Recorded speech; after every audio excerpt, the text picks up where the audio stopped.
Assalamualaikum warahmatullahi wabarakatuh. Kenalkan kita dari kelompok 8.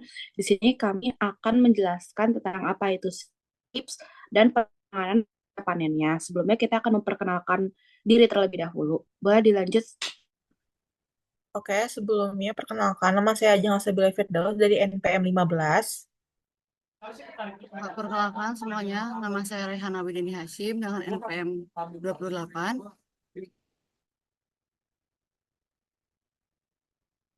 Oke, perkenalkan semuanya. Nama saya Indrian Fali Hadiatma dari NPM 47. Perkenalkan nama saya Nabila Putri Fadila dengan NPM 058. Perkenalkan, saya Muhammad Lutfi Firmansyah dari NPM 0061. Oke, dan saya Maura Azra Sabrina dengan NPM 34. Boleh dilanjut?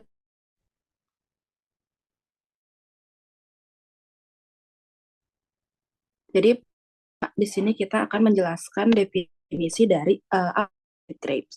Si grapes sendiri memiliki nama ilmiah dan berasal dari Jepang, dikenal dengan nama Ubi Budo. Pertama dikenal tuh di bagian selatan, tepatnya di Okinawa. Kemudian dibudidayakan karena merupakan salah satu jenis alga yang daunnya berbentuk bola-bola kecil. Bubble ini atau bola-bola kecil ini adalah daun dari alga jenis Biropsidal green algae yang tumbuh dan terlihat di bawah permukaan laut. Si grapes ini biasanya berwarna hijau dengan ukuran kecil dan sensasi yang akan pecah di dalam mulut ketika dimakan bagian batangnya. Lalu si grapes juga biasa dibudidayakan di Indonesia, tepatnya di Bali. Boleh dilanjut?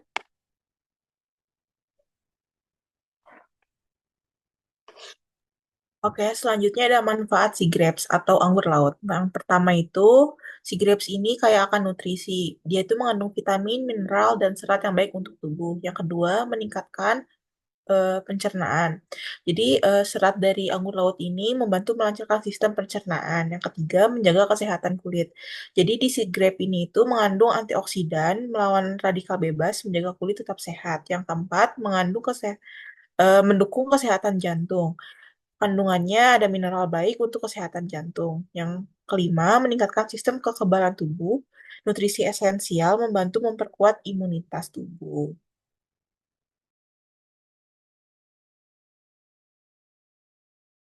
Di sini ada potensi sea grapes yang sangat-sangat luas sekali. Yang pertama itu jenis terutama si jenis Caulerpa ini dia dijumpai di pulau-pulau kecil di Indonesia dan menyebar hingga kawasan timur Indonesia, perairan Maluku dan sekitarnya, serta Nusa Tenggara. Lalu menjadi salah satu budidaya unggulan menurut menurut Kepman KP nomor 1 tahun 2019. Selanjutnya, budidaya yang cenderung mudah, potensi permintaan pasar yang tinggi, dan inovasi produk yang bisa akan dikembangkan lebih jauh lagi. Berikut ini adalah peta persebaran dari Sea Grapes itu sendiri di perairan Butondo, Sulawesi Selatan, dan Pulau Bunguran. Atau Pulau Bunguran di Natuna.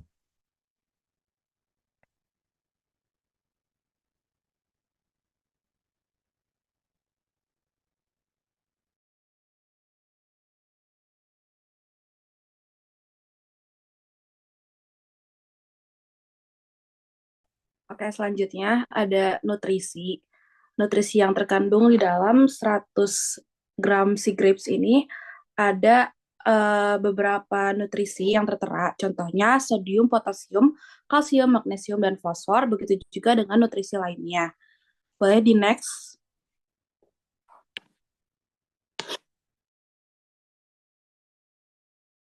Oke, selanjutnya si grapes ini balik lagi dia memiliki nama Latin yaitu Caulerpa lentilifera. Dia biasanya tersebar di lautan Indo-Pasifik, contohnya di Asia Tenggara, di daerah Oseania, dan juga di Jepang. Boleh dilanjut?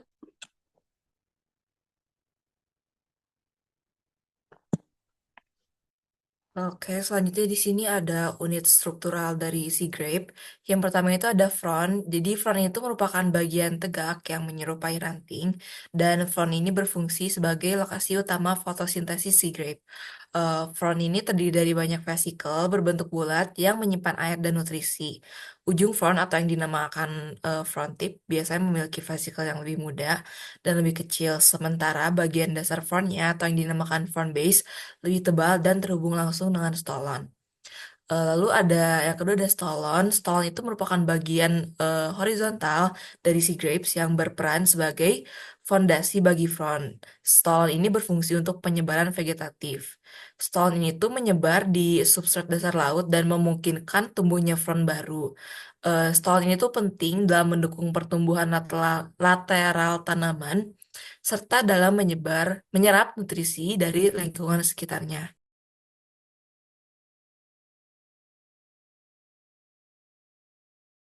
Selanjutnya ada 8 metode budidaya. Pertama itu ada lokasi di mana perairannya itu harus stabil di antara 25 sampai 30 derajat. Kedalaman airnya juga di dangkal 0,5 sampai 1 meter. Lalu perairannya dipastikan harus bersirkulasi air yang baik dan bersih. Lalu salinitas dari air laut di antara 28 sampai 35 ppt. Untuk lahannya sendiri dia biasanya ditambak, kemudian memiliki aliran air dan terakhir kolamnya diatur agar terkena sinar matahari langsung. Lalu untuk bibitnya sendiri harus sehat dan berwarna hijau cerah. Lalu bibitnya juga biasanya dilakukan adaptasi terlebih dahulu dengan lingkungan tambaknya. Ready next?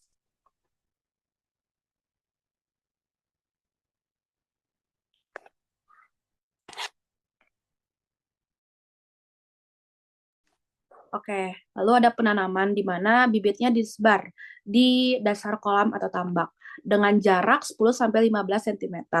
Lalu untuk pemeliharaannya sendiri, kualitas dari airnya harus dipantau secara rutin. Lalu untuk mencegah penumpukan lumpur berlebihan dengan membersihkan dasar kolam. Lalu dikontrol juga hama dan penyakitnya. Dan terakhir untuk pupuknya sendiri biasanya ditambahin pupuk organik atau pupuk cair berbasis nitrogen sesuai kebutuhan. Dan pemupukan ini dilakukan secara berkala. Lanjut.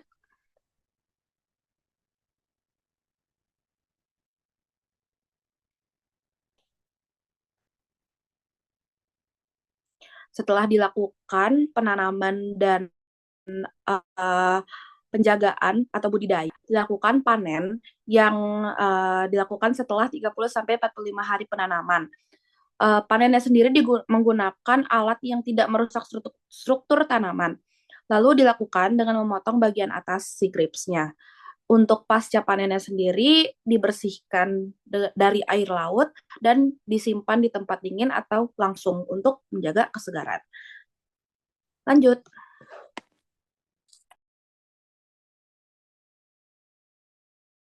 Oke, lanjut.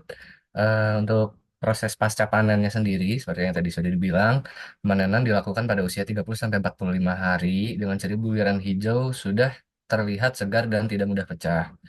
Kemudian pencucian dilakukan untuk menghilangkan sisa-sisa kotoran yang menempel pada si grapes. Kemudian dilakukan pengeringan dengan diangin-anginkan di tempat yang sejuk untuk menjaga kadar air dan teksturnya. Kemudian dilakukan juga penyimpanan pada suhu 10 sampai 15 derajat Celcius di wadah tertutup untuk menjaga kesegaran serta kualitas dari si grapes tersebut. Boleh dilanjut. Kemudian di sini ada karakteristik karakteristik dari mutu si grape itu sendiri. Yang pertama ada kadar air. Si grapes yang baik memiliki kadar air kurang dari atau sama dengan 15%. Kemudian bau dari si grapes yang baik memiliki aroma khas segar, tidak amis ataupun busuk. Kemudian di situ ada warna. Warna dari si grapes yang berkualitas itu hijau segar dan tidak kusam. Kemudian tekstur yang baik itu renyah dan tidak lembek atau layu. Kemudian ada di sini ada karakteristik mutu untuk benda asing maksimal yang terdapat pada si grape tersebut, yaitu bebas dari benda seperti pasir, tanah, dan benda asing lainnya maksimum di kadar 0,5%. Boleh dilanjut. Oke, selanjutnya ada nilai tambah dari si grape. Yang pertama itu, si grape itu kayak akan nutrisi. sea grape ini tuh mengandung vitamin C, vitamin A, dan berbagai mineral seperti kalsium, magnesium, dan kalium yang baik untuk kesehatan tubuh. Sea grapes juga mengandung asam lemak omega 3 yang dapat mendukung untuk kesehatan jantung dan fungsi otak. Lalu, sea grapes ini juga memiliki serat yang dapat membantu melancarkan pencernaan dan mencegah sembelit, serta mengandung senyawa antioksidan yang dapat membantu melindungi tubuh dari kerusakan akibat radikal bebas dan mengurangi risiko penyakit kronis seperti kanker dan penyakit jantung. Serta di sini terdapat tabel untuk produk-produk yang memiliki nilai tambah dari sea grapes. Contohnya ada sea grapes yang basah untuk bibit, sea grapes yang kering, salt sea grapes, ekstrak sea grapes untuk suplemen, dan ekstrak sea grapes untuk kosmetik.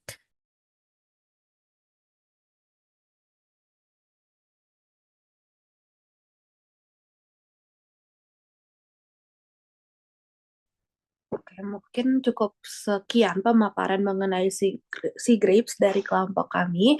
Kurang lebihnya mohon maaf. Terima kasih atas perhatiannya. Wabillahi taufiq wal hidayah. Wassalamualaikum warahmatullahi wabarakatuh.